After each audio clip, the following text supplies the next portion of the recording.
Hola, bienvenidos a Apple Noticias. En este video les traigo el unboxing del Samsung Galaxy Tab 3. ¿Bien? Así que quédense con el video y vamos con el intro.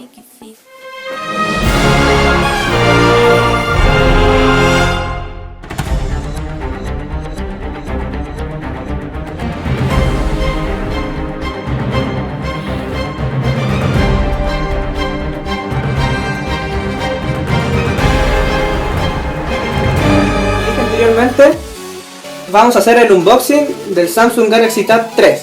Bien, vamos a proceder con la desempacadura. Al sacar la caja nos encontramos inmediatamente con el producto, que es el Samsung Galaxy Tab 3 en este caso. Bien, lo vamos a dejar a un lado. Vamos a ver qué más trae.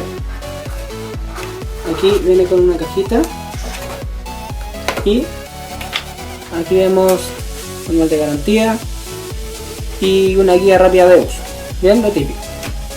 Vamos a ver qué hay en esta cajita. A ver, parece que salió por aquí.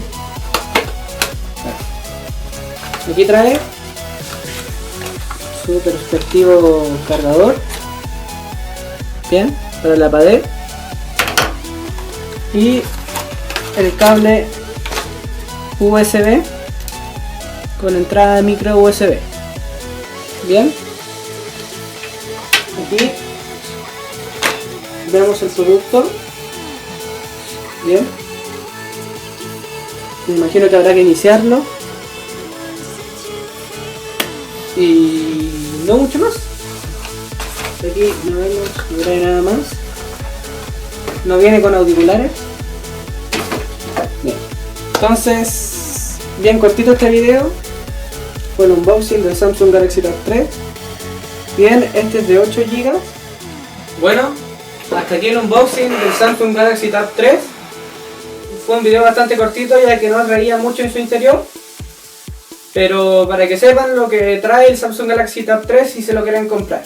Bien, espero que les haya gustado este video. Si les gustó, un like y dejen los comentarios aquí abajo.